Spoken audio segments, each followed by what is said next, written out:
నమస్తే welcome to our channel నేను మీ సిరి ఈ రోజు మనతో పాటు ఉన్నారు ప్రముఖ పొలిటికల్ అనలిస్ట్ అడుసుమిల్లి శ్రీనివాసరావు గారు నమస్కారం నమస్కారం అండి సార్ నిన్న పరిణామాలు అంటే నిన్న ఎప్పుడు కానీ మన పవర్ స్టార్ పవన్ కళ్యాణ్ గారిని జనసేన అధినేత చంద్రబాబు నాయుడు గారిని కలవడానికి వెళ్తుంటారు కానీ ఈసారి ఏంటంటే చంద్రబాబు నాయుడు గారు వచ్చేసి మన పవన్ కళ్యాణ్ నివాసంలో భేటీ అయ్యారు సో ఈ పరిణామాలను ఎలా చూసుకోవాలి మనం మొట్టమొదట పవన్ కళ్యాణ్ గారు చంద్రబాబు నాయుడు గారిని దఫదఫాలుగా కలిశారు 3-4 సార్లు అంతకుముందు పవన్ కళ్యాణ్ గారిని చంద్రబాబు గారు కలిశారు 2 సందర్భాల్లో కాబట్టి ఈసారి ఆయన వెళ్ళటమే మర్యాద ఒకటి సభా మర్యాద లాగా ఇది ఒక మర్యాద దానికి తోడు ఎప్పుడూ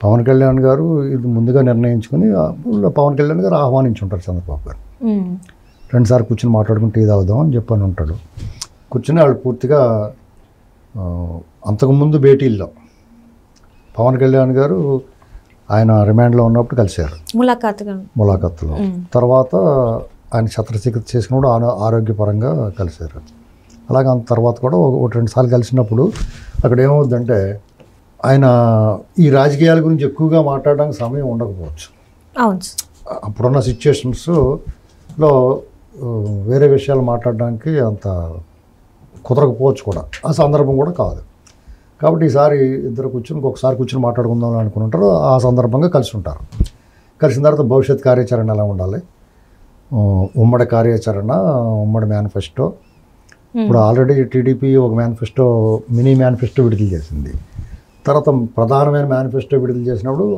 వీళ్ళను మన పొత్తులో ఉన్న పార్టీని సంప్రదించి వాళ్ళు ఇచ్చిన కొన్ని హామీలు ఉంటాయి కదా వాటిని కూడా పొందుపరిచి ఒక ఉమ్మడి మేనిఫెస్టోని తయారు చేసి దాని మీద కూడా చర్చ జరిగి ఉంటుంది అలాగే రాబోయే రోజుల్లో పరిణామాలు ఎలా ఉండొచ్చు ఇంకా ఎవరెవరు మనతో కలిసి వస్తారో అనేటువంటి దాని మీద కూడా చర్చ జరిగి ఉండొచ్చు సీట్ల విషయం అంటారా ఇంకా కొంచెం సమయం ఉంది దానికి స్థూలంగా ఒక ఏకాభిప్రాయానికి వచ్చి ఉంటారు ఇన్ని సీట్లు అనేటువంటిది ఒక ఏకాభిప్రాయానికి వచ్చి ఉండొచ్చు ఎక్కడ ఎవరికి ఇవ్వాలి ఏ జిల్లాలో ఎన్ని ఇవ్వాలి అనేటువంటిది తర్వాత నిర్ణయించుకుంటారని నేను అనుకుంటున్నాను అంటే ఇది పూర్తిగా ఒక రాజకీయ పరంగా ఒక పరమైన మీటింగ్ అనుకోవాలా లేకపోతే ఎలా అనుకోవాలి అంటే 2.5 గంటల సమయాన్ని వాళ్ళు ఉండి మాట్లాడుకున్నారు కదా సో ఇది ఎట్లా ఉంటుంది అంటే ఇప్పుడు ఇది ఖచ్చితంగా రాజకీయం లేకపోతే ఏం రకాలు ఏమో ఉన్నాయి పెళ్ళిళ్ళు ఫంక్షన్లు ఏం కాదు కదా ఖచ్చితంగా రాజకీయంగానే రాజకీయపరమైన సమావేశమే రాజకీయాలే మాట్లాడుకుని ఉంటారు ఇప్పుడున్న పరిస్థితి ఏంటి రేపు పొద్దున మనం ఎలా ముందుకెళ్ళాలి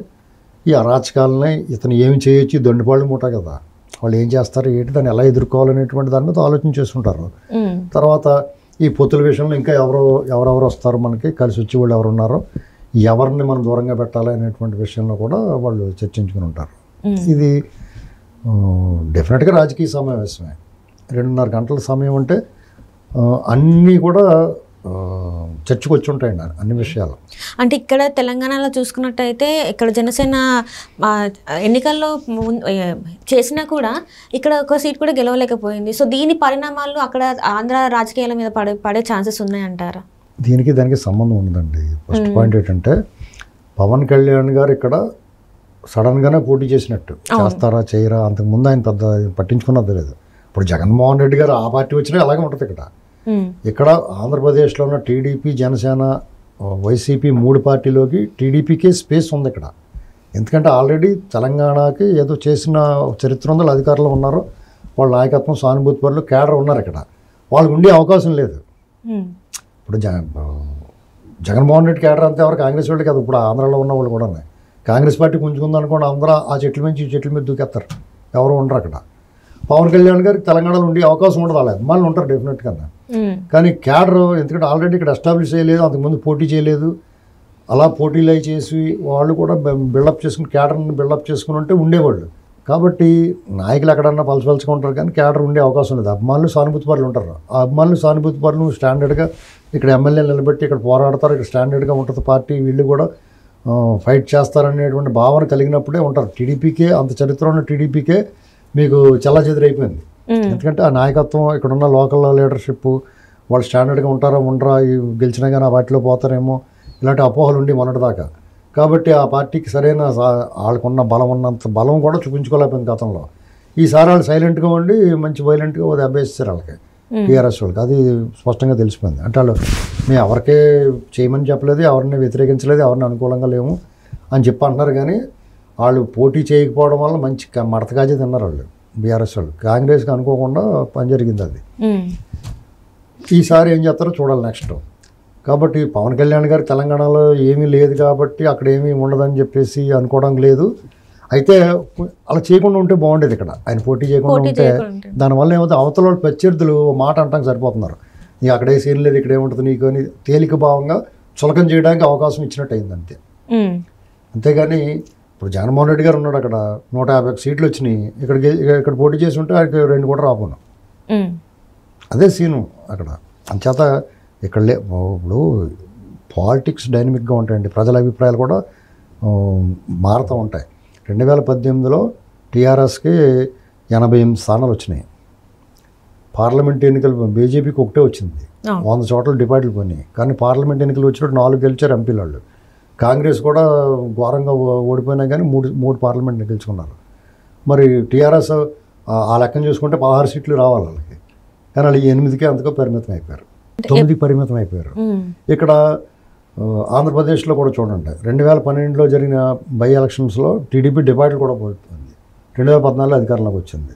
2010లో అధికారంలోకి వచ్చి అధికారం కోల్పోయి జగన్మోహన్ రెడ్డి మొహం అందరికీ నచ్చకపో ఓడిచ్చారు కదా అప్పుడు. కానీ 2019 వచ్చినట్టుగా అతనికి ఏకంగా 151 వచ్చినాయి. టీడీపీ ఎంతో కొంత పని చేసినా కానీ ఓడిపోయింది. ప్రజల అభిప్రాయాలు స్థిరంగా ఉండవు, మారుతూ ఉంటాయి. అలాగే పాలిటిక్స్ కూడా డైనమిక్. ఇవాళ ఇందులో ఉన్నవాడు రేపు అందులో ఉంటాడు, అటు ఇటు మారుతుంది, కామన్ అయిపోయింది ఇప్పుడు అంతా. కాబట్టి తెలంగాణలో ఆయనకి ఏం ఓట్లు పడలేదు, ఆయనకి ఏం సీట్లు రాలేదు. కాబట్టి ఆంధ్రలో వస్తాయో రావండి, ఇండివిజువల్గా పోటీ చేస్తే ఇబ్బంది ఉండొచ్చు. కానీ తెలుగుదేశంతో పోటీ చేస్తున్నారు, కలిపి పొత్తులు వెళ్తున్నారు కాబట్టి అది ఉపయోగకారకం, తెలుగుదేశానికి ఉపయోగం ఉంటుంది, వాళ్ళకి కూడా మేలు జరుగుతుంది. అంటే కొన్ని సందర్భాల్లో మనం వింటున్నాం కదా సార్, ఎట్లా అంటే పొత్తులలో కాకుండా తనకి పొత్తుల్లో వెళ్ళకుండా తను సొంతగా చేస్తే బాగుంటుందని చెప్పేసి చాలా చోట్ల విన్నాం. సో అది పొత్తులు వెళ్తే మంచిగా ఉంటుందా, లేకపోతే తనకి విడిగా వెళ్తే బాగుంటుందా తనకు సొంతగా? ఇప్పుడు పవన్ కళ్యాణ్ గారు 2014లోనే జనసేన పార్టీ పెట్టినా ఆయన కేడర్ని బిల్డప్ చేసుకోలేకపోయాడు. రాష్ట్రం అంతా కొన్ని ప్రాంతాలకు పరిమితమైనట్టుగా కనిపిస్తుంది. అది నిజం కూడా. ఎందుకంటే 2019లో ఆయన ఓడిపోయాడు కాబట్టి ఆ కేడర్ లీడర్లకు కొంత బలహీనత ఉంటుంది. కానీ 2019లో ఉన్నంత ఘోరమైన ఇది ఉండదు. ఆయన విడిగా పోటీ చేసిన కొన్ని స్థానాలు గెలుచుకోగలుగుతాడు. దానికంటే కూడా కలిసి వెళ్తే మంచిది కదా మనం అని చెప్పేసి ఆయన అభిప్రాయం. దాంతో టీడీపీ కూడా ఏకీభవించింది, ఇద్దరు కలిసి పోటీ చేస్తున్నారు. టీడీపీ కూడా ఇప్పుడు విడిగా పోటీ చేసిన టీడీపీ డెఫినెట్గా విన్ అవుద్ది. ప్రజలు ఏం చేస్తారంటే ఇప్పుడు లాస్ట్ మూమెంట్లో ఎవరు గెలిచి ఉన్నారో వాళ్ళ వైపు ఒక 2-3% టిల్ట్ అవుతారు. ఇప్పుడు ఎటు తేల్చుకోలేని ఉంటారు కొంతమంది. వాళ్ళు ఏం చేస్తారు, లాస్ట్లో గెలిచి ఓడికే జై కొడతారు. అలాగా టీడీపీకి అడ్వాంటేజ్ వస్తుంది. వైసీపీకి ఏమవుతుందంటే వీళ్ళిద్దరు విడివిడిగా పోటీ చేస్తే గతంలో అందరూ ఏం ఆలోచిస్తారంటే ప్రభుత్వ వ్యతిరేక ఓటు కింద చూస్తారు. కానీ యాక్చువల్గా టీడీపీ వ్యతిరేక ఓటు. విడివిడిగా పోటీ చేస్తే టీడీపీకి ఇంకా మేలు జరుగుద్ది. ఎందుకంటే టీడీపీకి వ్యతిరేకంగా ఉన్న ఓటు చీలిపోతుంది. కాంగ్రెస్ వ్యతిరేకంగా ఉన్న ఓటు బీఆర్ఎస్ కింద బీజేపీ కింద ఇడిపోయి కాంగ్రెస్ జమ్మని ఎక్కేసింది పడవ. అలాగే పని జరుగుద్ది వాళ్ళకి ఇంకా. కానీ వీళ్ళిద్దరు కలిసి పోటీ చేయడం వల్ల కూడా మేలు జరుగుద్ది. అట్లానే ఇప్పుడు మన తెలంగాణ ఎన్నికలు చూసుకున్నట్టయితే ఇక్కడ మార్పు రావాలని చెప్పేసి ప్రజలు కోరుకున్నారు. అట్లనే కొత్త ప్రభుత్వం ఏర్పడింది. సేమ్ ఇదే సీన్ అక్కడ రిపీట్ అయ్యే ఛాన్సెస్ ఉన్నాయి మనకి ఆంధ్రాలో కూడా. అసలు తెలంగాణ ఎన్నికలతో సంబంధం లేకుండా నీకు దండంరా బాబు, నువ్వు పని చూసుకురా బాబు అనుకుంటున్నారు జనం అక్కడ. జగన్మోహన్ రెడ్డిని చాలయ్య బాబు చూసావు, బాగానే రాజన్న రాజ్యం బాగానే చూపించావు, ఇంకా నేను భరించలేకపోతున్నాం మేము అని చెప్పాను. వాళ్ళందరూ కూడా ఆంధ్రప్రదేశ్లో ఎలా ఉన్నారంటే హంటెడ్ హౌస్ అని ఉంటుంది. అంటే దెయ్యాల కొంప అనమాట. దెయ్యం ఉంటుందో లేదో తెలియదు, కానీ దెయ్యం ఉందా దాంట్లో గుంపులు ఆడుతూ ఉంటుంది, గుండె జల్లుమంటూ ఉంటుంది. రాత్రి హాయిగా పడుకుంటూ ఉండదు వాళ్ళకి. రాత్రి హాయిగా తినేసి పడుకునేటప్పుడు కిటికీ తలుపు టప్ అని కొట్టుకుంటూ ఉంటాయి. ఏట్రా బాబు అని ఆ కిటికీ తలుపు దగ్గరికి వచ్చి వస్తే ఉయ్యాలు ఊగుతూ ఉంటుంది. ఇదేట్రా ఉయ్యాలు ఊగుతుందని బయటికి వెళ్ళి అక్కడ ఎవరు లేరు అని మళ్ళీ వెనక్కి వస్తే వీళ్ళ దగ్గరికి వెళ్ళి ఆగిపోద్ది, వెనక్కి వస్తే ఊగుతూ ఉంటుంది. ఇదేటో వాళ్ళందరికీ ఎవరు కనపడరు. సరే అని చెప్పి వచ్చినోడికి గుండె జల్లుమునిలాగా ఒక వికృత రూపం కనపడుతుంది. ఇలాంటి భయం ఆందోళనలోకి ఎలాగైతే ఆ హంటెడ్ హౌస్లో ఉన్న వాళ్ళు భయం పడతారో అదే పరిస్థితులు ఆంధ్రప్రదేశ్లో ఉన్నాయి. వాళ్ళకి ప్రత్యక్షంగా అది ఉందో లేదో తెలియదు, అరాచకం నడుస్తుంది అక్కడ. ఎవడు బతుకు మీద ధీమా లేదు, ఆస్తులకు విలువలు తగ్గిపోయి అరాచకం నడుస్తుంది, రాజ్యాంగము చట్టము లేదు అక్కడ. ఎవరైతే బాధితులు ఉన్నారో వాళ్ళే నిందితులుగా చేరుస్తున్నారు, కోర్టు ఆదేశాలను బేఖాతరు చేస్తున్నారు, ప్రజల సొమ్ముని మంచినీళ్ళ తృణప్రాయంగా చూస్తున్నారు, అప్పులు పాలు చేశారు, ఉపాధి లేదు, అభివృద్ధి లేదు, భవిష్యత్తును అంధకారం చేశారు. తిరిగి పైగా నా భవిష్యత్తుకి మీరు భరోసా ఇవ్వమని అడుగుతున్నాడు పాలకుడు. ఇవన్నీ చూసిన తర్వాత దెయ్యాలు కూడా అంతకన్నా ఎక్కువ చేయవు, ఇబ్బంది పెట్టవు ప్రజల్ని, ఊరికే జడిపించేసి దూరంగా పోతాయి, గాలి కదా.